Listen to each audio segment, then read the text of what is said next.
امام شافعی فرماتے ہیں جن گھروں میں لوگ فجر کی نماز کے وقت سوئے ہوتے ہیں ان گھروں میں رزق نہیں آتا۔ آپ فرماتے ہیں فجر کا وقت اللہ کے دینے کا وقت ہے، اس وقت اللہ بانٹتا ہے۔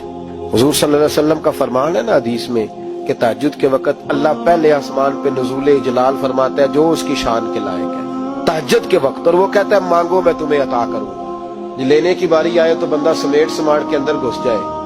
ہمارے ہاں یہ ہوتا ہے کہ عشاء کے بعد بچے بیٹھتے ہیں موبائل لے کے، تہجد کا وقت آتا ہے تو ان کی آنکھیں بند ہونی شروع ہوتی ہیں، تو لینے کے وقت تو سویا تھا، تیرا مسئلہ کیسے حل ہوگا؟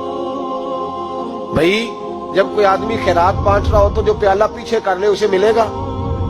کہتے اس وقت آنا جب میں بانٹ رہا تھا، اب تو کدھر آ گیا ہے؟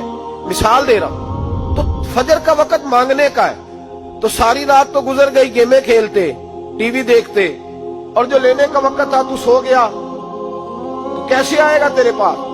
تو اٹھے سویرے بندوں سے مانگ کے دیکھ لیا، بڑی عزتیں خراب ہوئی۔ فجر کا وقت اٹھ کے جھولی پھیلائے۔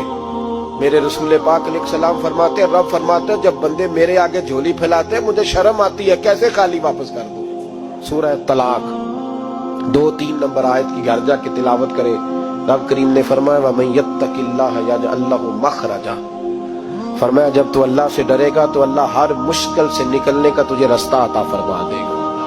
اور کیا خوبصورت انداز ہے قرآن مجید کا، اور ہم نے اس کا لاکھوں بار تجربہ کیا، بیسوں اور سینکڑوں بار یہ چیز ذاتی طور پر پریکٹیکل سے گزری۔ اللہ نے فرمایا ہر مشکل سے نکلنے کا راستہ بھی دے گا، وَيَرْزُقْهُ مِنْ حَيْثُ لَا يَحْتَسِبُ، اور اللہ تجھے وہاں سے رزق دے گا کہ تو نے کبھی سوچا بھی نہیں ہو۔